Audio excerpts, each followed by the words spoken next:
Makasih dokter, penyampaian materinya sangat menarik ya Dok ya, dan juga memang kan disampaikan dari yang sudah expert di bidangnya ya dokter. Pasti tentu dokter sudah banyak menangani pasien-pasien dengan gangguan cemas ya Dok? Iya, sehari pasien saya bisa sekitar 20 sampai 40 per hari, sampai umur segini. Iya Dok. Jadi untuk selanjutnya kita masuk ke sesi tanya jawab Dok. Sudah ada beberapa pertanyaan dokter. Di sini akan saya buka tiga pertanyaan terlebih dahulu ya Dok. Yang pertama dari Dokter Megawati Wijaya. Jadi pertanyaan seperti ini Dok. Jika di keluarga ada satu anak wanita usia 23 tahun, tetap jika terdengar ada keluhan yang meninggal pasti merasa cemas.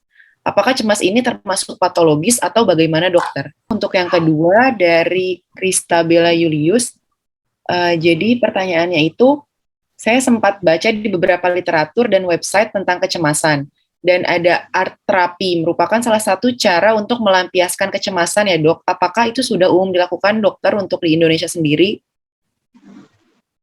Ada pertanyaan titipan dok. Jadi pertanyaannya ini sekarang kan untuk jangka panjang dok, jika gangguan cemas ini tidak diterapi, itu kira-kira akan menimbulkan hal buruk apa ya dok ya? Ditambah mungkin pasiennya ini tidak mengenali kalau dia cemas dan masih berstigma tentang kalau cemas itu merupakan gangguan jiwa dan dia tidak mau ke profesional, begitu dokter. Terima kasih Dokter Mega, terima kasih bergabung dengan Etik. Tadi sudah saya jelaskan, memang cemas itu di kehidupan kita sehari-hari, tanda-tandanya ya overthinking, mempengaruhi fisik, perasaan, tidak nyaman, emosi, fisiknya tegang, kaku, berdebar, gelisah, ada aliran listrik, keringetan, mual, muntah, mau pingsan, mau mati, dan sebagainya. Iya mas, aku Nah ini kecemasan. biasanya akan terjadi. Kalau patologis atau tidaknya adalah akan mempengaruhi fungsi sosial dan pekerjaan. Misalkan tadi saudara atau putrinya dokter Mega atau siapa ya dokter Mega yang umur 23 tahun dia bekerja atau kuliah. Nah itu mempengaruhi dia.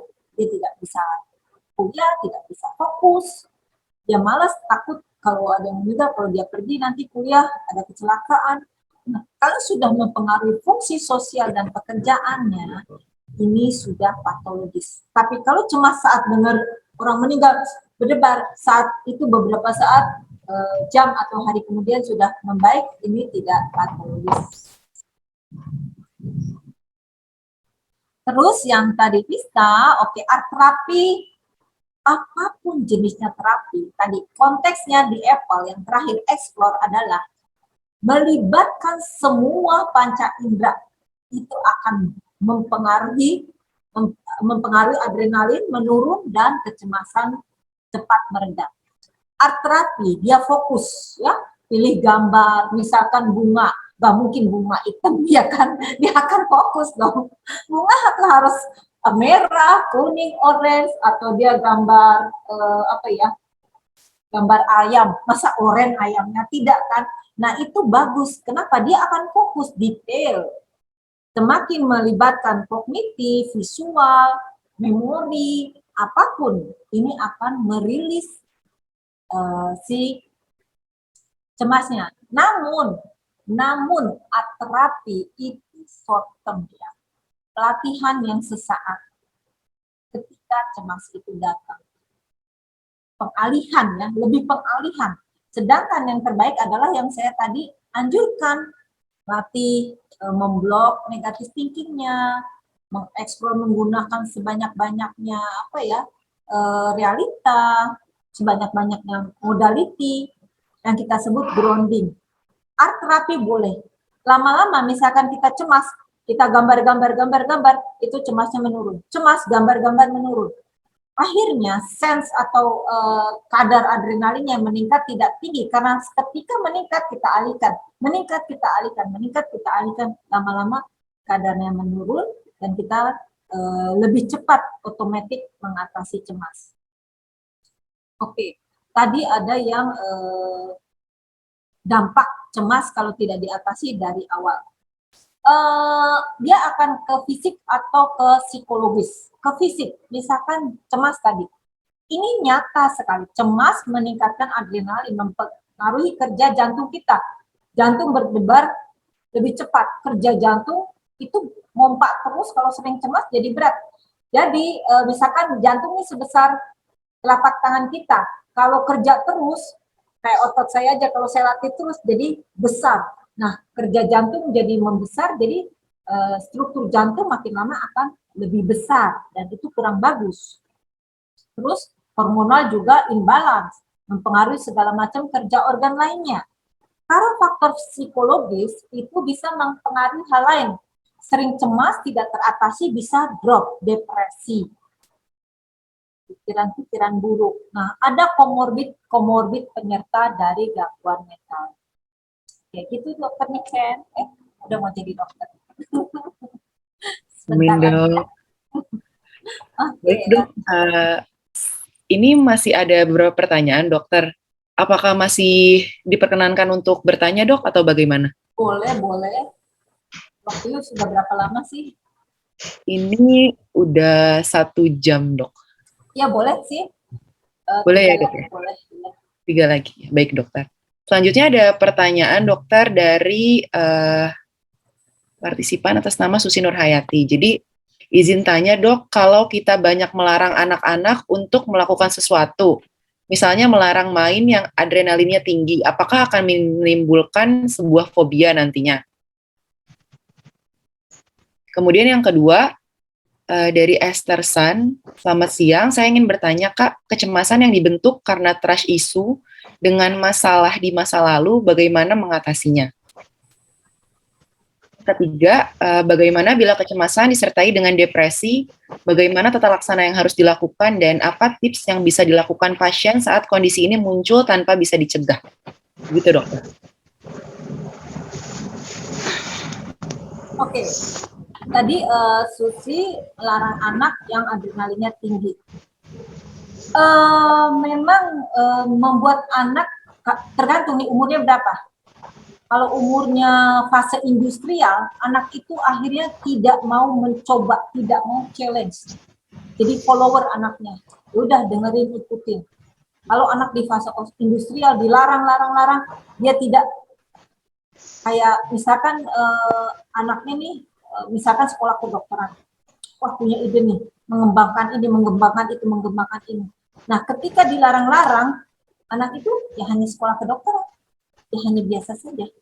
Tidak ada inisiatif, pemikiran untuk mengembangkan dirinya. Jadi tidak industri, tidak mengembangkan, dia jadi follower. Ya, menjadi takut, misalkan nantinya bisa karena dia suatu memorize ya. Ibunya ketika dia mau melakukan misalkan manjat pohon, ibunya sudah memarah-marahinya. Itu membuat memorinya buruk sehingga anak takut sekali. Ketika dengan temannya SMA mau ke gunung, hiking atau apa, itu udah ketakutan karena trauma. Bisa, tapi depend on kalau cuma sesekali marahinya, kalau ini terus-terusan dengan intensitas yang tinggi, dengan keparahan yang tinggi, marah ibunya, nah ini bisa membuat trauma si anak. Oke, tadi kecemasan, trauma masa lalu ya, Niken nih, yang nomor 2. Iya, dokter, berkaitan dengan trust issue, Dok. Trust issue masa lalu. Nah, ketika cemas di masa lalu, itu yang recall lagi, kita sebut PTSD, Post Trauma Stress Disorder. Seseorang yang mengalami kejadian yang membuat dia traumatis atau menyaksikan, mengalami traumatis, ini membuat dia PTSD. Bagaimana cara mengatasinya? Tidak memberikan contoh ya. Misalkan contoh, dia ditipu oleh temannya, trust issue. Kalau gue minjemin duit, ditipu. Tidak selalu meminjamkan uang ditipu. Jadi dia harus bagaimana membuat dia lebih baik, harus dipaparkan kejadiannya yang sama. Tapi dia harus checklist berhati-hati. ditipu, supaya nggak ditipu ada hitam atas putih, pakai materai kalau bisa, sehingga orang yang minjem mau nipu bisa dikaitkan dengan kasus hukum, sehingga kalaupun nipu dia akan takut. Kalau tidak memberikan pinjaman begitu aja, tidak ada hitam atas putih, ya bisa tertipu lagi. Jadi dipaparkan dengan kejadian yang sama, namun dia harus memberikan SOP yang detail, sehingga tidak terjadi kejadian yang sama seperti masa lalu. Oke. Nah, bagaimana kalau muncul cemas dan depresi? Terus apa pertanyaan tadi? Cemas dan depresi? Cemas dan depresi muncul bersamaan gitu. Sebentar dok, saya izin lihat dulu dokter. Jadi bagaimana bila kecemasan disertai dengan depresi dan tata laksananya yang harus dilakukan seperti apa? Dan apa tips yang bisa dilakukan pasien saat kondisi ini muncul tanpa bisa dicegah? Begitu dokter. Oke, di sini kalau cemas dan depresi, pastinya kita lebih lihat mana yang lebih dominan. Kalau depresinya otomatis didongkraknya harus tinggi itu. Ya, dengan obat-obatan, dengan support system, diberikan luang dia untuk mengutarakan, kita jangan menjudge, kita mendengarkan sebagai pendengar yang baik. Kalau cemas diberi penenangan, diberi comfort zone, maksudnya oh kamu nyaman, kamu tenang kok ada saya di sini. Nah itu pengalihan, kalau cemas pengalihan, kalau depresi kita biarkan dia mengungkapkan sehingga tidak terlalu drop, tidak terlalu depres. Ketika dia sudah bisa mengungkapkan, kita jangan menjudge, kita menjadi pendengar yang baik. Nah, kalau depresinya sudah terlalu berat, janganlah berusaha menjadi penolong. Karena salah-salah kata membuat depresinya makin berat. Anjurkanlah ke ahlinya, ke psikolog atau psikiater.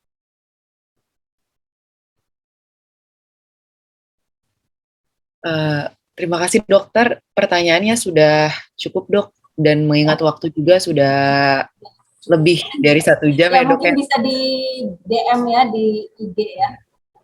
Untuk selanjutnya mungkin bisa di DM di IG-nya Etik untuk para peserta webinar. Jadi dokter, izinkan saya untuk membacakan kesimpulan dari acara webinar pada siang hari ini dok. Jadi untuk kesimpulannya, cemas ini merupakan respon adaptif terhadap perubahan, namun jika sudah terus-menerus dan mengganggu aktivitas, itu merupakan gangguan kejiwaan dan dari berdasarkan prevalensi, wanita cenderung lebih sering terkena kecemasan. Kemudian dari rumpun kecemasan sendiri, General Anxiety Disorder atau gangguan cemas mengambang itu menduduki peringkat pertama, di mana banyak sekali faktor yang bisa mempengaruhi kecemasan, seperti dari genetik, pola asuh, lingkungan, dan juga untuk mengatasi kecemasan itu bisa mulai dari mengatur pola nafas, kemudian mempercayai bahwa kecemasan itu hanyalah pikiran, bukan realita atau fakta, dan mulai libatkan beberapa panca indera untuk mengelola kecemasan, dan jika memang butuh bantuan, tidak usah malu untuk datang ke profesional. Begitu dokter kurang lebihnya. Jadi untuk di akhir acara ini juga akan ada sesi foto dokumentasi dokter. Oke. Iya, akan diambil oleh panitia. Untuk para peserta dimohon untuk menyalakan kameranya ya.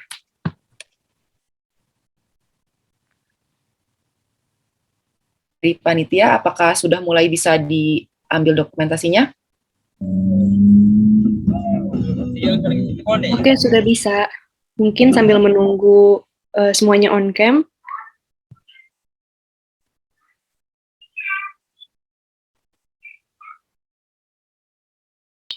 Saya hitung sampai 3, 1, 2, 3. Sekali lagi.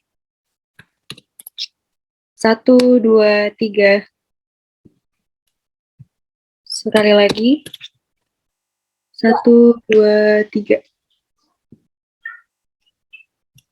Ya, sudah. Ya, terima kasih Sobat Jiwa. Sampai bertemu lagi di acara webinar yang akan datang.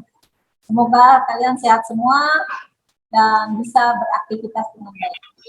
Assalamualaikum warahmatullahi wabarakatuh. Terima kasih banyak Dokter Enda. Terima kasih atas ilmunya dokter. Terima kasih juga para peserta yang baik hati. Kapan-kapan kita Terima kasih ilmunya. Terima kasih. Bisa di-share nggak dok ilmunya dok? Bisa. Masih Materinya. Salam PPT. dari anak saya. Ada di YouTube ya. Nanti tolong lihat di YouTube ya. Bisa di channel. Epic channel. Oke. Ya, terima kasih nih Ken. Baik dokter, terima kasih dokter. Semua panitia. Ya, terima kasih dokter. Selamat sore. Epic channel ya, YouTube-nya. Terima kasih dokter. Yuk. Baik, untuk para peserta diharapkan untuk, ya dok, ini ada sesi untuk isi link presensi dokter. Jadi untuk dapat sertifikat webinarnya diwajibkan para peserta untuk isi link presensinya, seperti itu dok. Nanti coba di. Oke, saya mohon maaf ya. Makasih. Dokter, terima kasih banyak dokter.